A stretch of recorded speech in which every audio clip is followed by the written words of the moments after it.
Bienvenue dans le podcast de Justine Guillaume, votre rendez-vous dédié à la nutrition et à la physiologie du cheval. Ici, chaque épisode est pensé pour vous donner les clés d'une meilleure compréhension des besoins de votre cheval et pour vous apporter des conseils pratiques en termes de nutrition, de pratiques alimentaires, physiologie digestive ou encore physiologie à l'effort. Ce podcast vous guidera pas à pas pour offrir à votre cheval les meilleurs soins basés sur des connaissances scientifiques actuelles. Alors que vous soyez propriétaire, cavalier, professionnel, vous trouverez ici tous les conseils pratiques et les réponses aux questions que vous vous posez au quotidien. Je m'appelle Justine Guillaume, je suis docteur en nutrition et en physiologie équine et je dirige la société Happy Crackers, fabricant d'aliments complémentaires et de friandises bio pour chevaux. Ma mission, vous donner toutes les informations pour que vos choix soient éclairés et que vous soyez acteur du mieux nourrir de votre cheval.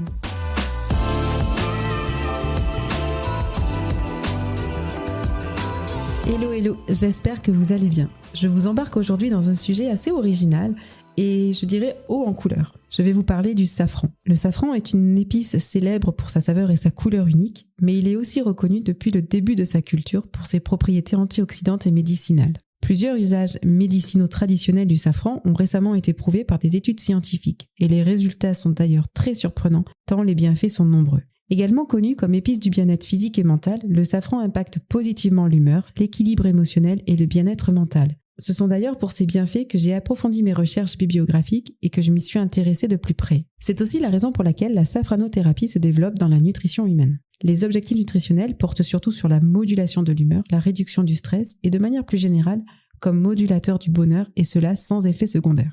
Nous verrons donc dans cet épisode d'où provient le safran, quels sont les principes actifs qui lui confèrent de telles propriétés, ses différents bienfaits et comment ils agissent sur la santé. Et enfin, quelles sont les plantes qui agissent en synergie avec le safran, permettant d'accentuer ses propriétés modulatrices. Puis nous verrons pourquoi cette épice est aussi intéressante pour nos chevaux et pourquoi j'ai choisi d'être pionnière dans l'utilisation de la safranothérapie en nutrition équine.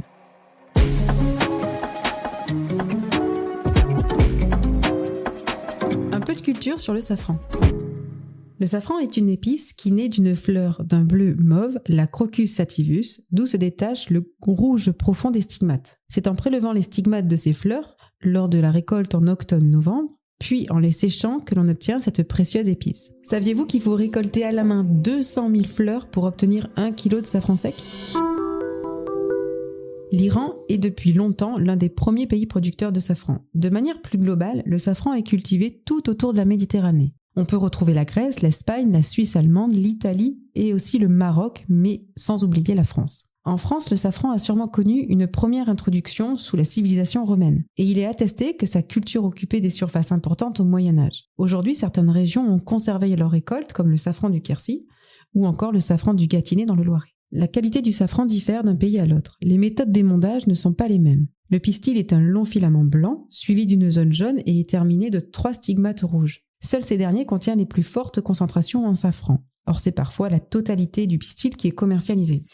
Au Maroc, le safran est séché au soleil, en Espagne au-dessus de brasero, alors qu'en France, on utilise des séchoirs électriques qui permettent un contrôle de la température et de l'hygrométrie. Les transformations chimiques pour obtenir la saveur et la couleur ne peuvent pas s'opérer correctement si la température de séchage va être trop haute ou au contraire trop élevée. Mais aussi, pour une bonne conservation, il faudra que le safran soit suffisamment sec sans être trop cassant.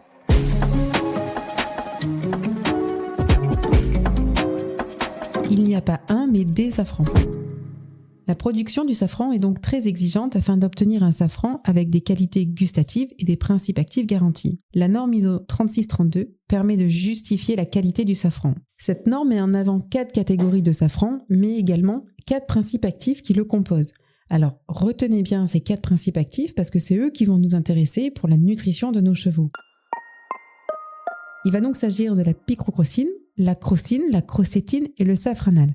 Bon, j'espère que je vous ai pas perdu. On continue encore un tout petit peu sur les termes techniques. Il existe donc 4 grands types de safran dont les noms vont varier s'il s'agit d'un safran d'Iran ou bien d'un safran d'Espagne. Et dans ces pays, on a le safran de type Pochal ou Mancha, Sargol ou Coupe, Dasté ou Rio, et enfin le safran de type Syrah, uniquement en Espagne. En plus de ces 4 grandes catégories de safran, il y a aussi des productions plus locales et régionales qui assurent et développent leur savoir-faire et c'est notamment le cas du safran du Quercy par exemple qui perpétue ses traditions.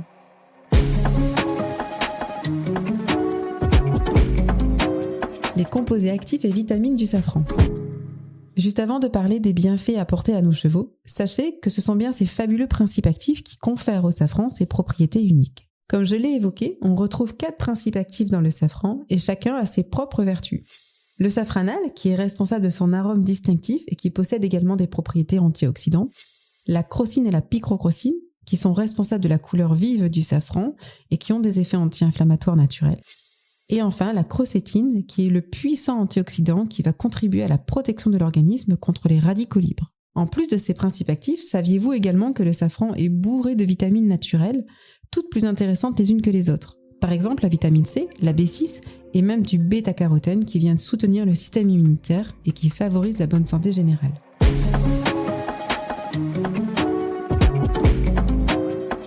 Parlons des bienfaits du safran. Les études sur les propriétés du safran se sont multipliées ces quelques dernières années. Je vous mettrai d'ailleurs en note de cet épisode les références que j'ai utilisées. Mais aujourd'hui, globalement, les études ont prouvé une efficacité des principes actifs du safran sur un large éventail de troubles, que je vais détailler un tout petit peu plus bas. Mais globalement, on peut citer une efficacité sur les maladies coronariennes, l'hypertension, les troubles gastriques, les dysménorrhées et les troubles de l'apprentissage ou encore de la mémoire. Et si en plus de tout ça, je vous disais que le safran pourrait aussi réguler le cycle de nos juments et diminuer les symptômes associés. On découvre tout ça ensemble. Il a 1000 bienfaits et je vous réponds dès maintenant. Oui, il peut aider nos juments. On va y revenir, mais il a aussi d'autres propriétés que je tenais à vous partager. C'est un antistress performant. En effet, le safran va agir comme un antistress en aidant à réguler la réponse au stress grâce à une action dite adaptogène naturelle. Il favorise la relaxation et l'apaisement et y participe à la libération de sérotonine, un neurotransmetteur clé pour l'équilibre émotionnel. Des recherches, y compris une étude publiée dans le Journal of Affective Disorder, a montré que la supplémentation en safran réduit le niveau d'anxiété et améliore l'humeur, ce qui impacte fortement la qualité du sommeil. On peut aussi évoquer les bienfaits du safran sur le bien-être émotionnel. Et c'est sans doute un effet pour lequel nous ne sommes pas encore beaucoup sensibilisés pour les chevaux. Pourtant, cette notion de bien-être psychique ou bien-être émotionnel est importante à considérer, même chez les chevaux. En influençant positivement le niveau de sérotonine dans le cerveau, le safran, via ses composés, la crocine et le safranal, renforce l'équilibre émotionnel. Chez l'humain, cette notion va même plus loin. De nombreuses études ont confirmé l'efficacité du safran dans le traitement de la dépression légère à modérée. Une récente étude a aussi montré une amélioration significative des symptômes chez des patients consommant du safran comparativement à ceux sous placebo. Et ce n'est pas rien. C'est donc un antistress performant et il est aussi efficace contre l'hypertension. Le safran a des propriétés bénéfiques sur la santé cardiovasculaire de par ses bienfaits sur l'hypertension. Ses composés antioxydants aident à réduire le cholestérol LDL en favorisant l'augmentation du HDL, connu sous le nom du bon cholestérol. Ces actions protègent alors le cœur et les vaisseaux sanguins en facilitant une meilleure circulation du sang. C'est aussi un réducteur d'inflammation gastro-intestinale. Le safran possède des propriétés anti-inflammatoires qui apaisent et calment le système digestif. Il est efficace par exemple contre les troubles tels que les crampes ou l'acidité gastrique. Il a aussi été montré qu'il participait à une réduction de l'inflammation gastro-intestinale, améliore la motilité intestinale et stimule la sécrétion des enzymes digestives. En plus d'être réducteur de l'inflammation gastro-intestinale, la propriété qui m'a le plus intriguée et que je trouve la plus intéressante, c'est le safran aide à atténuer les syndromes prémenstruels et c'est prouvé. Dans la médecine traditionnelle, le safran a été utilisé pour soulager les symptômes liés au cycle menstruel. Des études ont suggéré que le safran peut réduire les crampes menstruelles et les douleurs abdominales. Par exemple, en 2024, une étude a montré que les femmes prenant un extrait de safran pendant leurs règles avaient une réduction significative des douleurs comparée au groupe placebo. Une prise en complément peut également aider à réguler les humeurs et l'irritabilité associée au syndrome prémenstruel, contribuant ainsi à améliorer le bien-être pendant le cycle. Et si cela était aussi bénéfique à nos juments ? Je suis intimement convaincue que l'intégration du safran comme nouvelle solution de santé naturelle est une approche novatrice et très intéressante pour les juments dites ovariennes. Et justement, faisons un focus sur le cycle ovarien des juments. Une jument sans anomalie de fonctionnement du système reproducteur présente des cycles ovariens d'environ 3 semaines. Sous l'influence hormonale, les ovaires fabriquent des follicules qui grossissent progressivement pendant une quinzaine de jours. Ensuite, le plus gros libère un ovule dans l'utérus. Le follicule qui a ovulé devient alors ce que l'on appelle un corps jaune. L'ovaire reste au repos 5 jours, puis le cycle recommence. En parallèle de ces modifications physiques, l'ovaire sécrète différentes hormones, que sont l'oestrogène et la progestérone, dont les taux vont varier pendant le cycle et influencent directement le comportement de la jument. Au cours du cycle, la jument subit donc des modifications hormonales pouvant jouer sur son comportement, la rendant plus calme ou au contraire plus excitée, voire même irascible. En parallèle, les différentes phases du cycle peuvent entraîner une gêne, voire des douleurs, rien que par la modification de la taille de l'ovaire. Et lorsque le follicule approche de l'ovulation, la taille peut atteindre jusqu'à 5 cm de diamètre. L'ovaire est alors particulièrement gros, comme on peut le comprendre, et un peu déformé. Et dans la cavité pelvienne de la jument, l'ovaire est suspendu à la voûte lombaire par un ligament. Et donc, selon le poids, il va tirer plus ou moins fort sur ce ligament, ce qui peut particulièrement être douloureux et accentué avec le travail.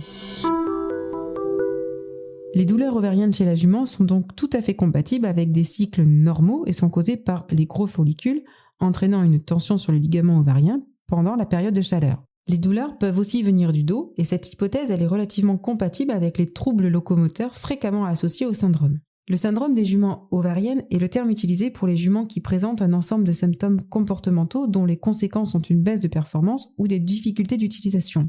Et l'origine de ce syndrome peut être liée principalement à 3 causes. Donc les troubles purement comportementaux qui vont être liés à de l'anxiété, ceux induits par un phénomène de douleur comme nous venons de le voir, et enfin ceux liés au bouleversement hormonal. Et contrairement à ce que l'on pourrait penser, l'origine hormonale semble en réalité bien moins fréquente que les deux autres, anxiété et douleur. Safranothérapie et autres composés naturels pour apaiser les juments ovariennes. Comme nous venons de le voir, le safran et ses principes actifs vont donc agir sur l'anxiété et les douleurs associées au cycle des juments. Le safran peut aussi être combiné efficacement à d'autres plantes et composé pour en amplifier les bienfaits. Dans la gamme Happy Crackers, j'ai développé une formulation afin d'avoir une synergie efficace avec le safran et j'ai notamment utilisé du pin maritime et de l'achillée millefeuille pour justement agir sur les symptômes liés au cycle douloureux des juments tout en favorisant un équilibre émotionnel et physique. Quelques subtilités néanmoins. En aliment complémentaire, le safran est utilisé en extrait où les principes actifs sont présents avec des teneurs élevées, garanties et stables, chose qui est impossible avec le safran que l'on retrouve en cuisine. Maintenant, vous êtes incollable avec le safran et la safranothérapie. J'espère de tout cœur que vous aurez appris de nombreuses choses, que le safran a éveillé une curiosité et surtout que je vous ai convaincu de tous ses bienfaits nutritionnels, autant pour nous que pour nos chevaux. Je crois sincèrement que l'ère de la safranothérapie s'ouvre dans le milieu de la nutrition équine. Alors n'hésitez pas à me partager vos retours sur son utilisation sur vos juments. C'était un épisode original où j'ai voulu faire un focus sur un ingrédient d'intérêt nutritionnel innovant et précurseur de bien-être. Et c'est toujours un bonheur de partager avec vous les bienfaits de plantes ou de végétaux, que cela soit via le podcast ou lors de salons quand je viens à votre rencontre. Et c'est vraiment cela qui m'anime et qui donne du sens à la formulation de produits innovants pour nos chevaux. Alors n'hésitez pas à me dire si ce format d'épisode vous a plu, si vous avez des suggestions pour en apprendre davantage sur d'autres ingrédients ou plantes par exemple. Ça pourrait être très intéressant de les aborder dans de prochains épisodes. D'ici là, je vous dis à très vite. Bye bye les amis.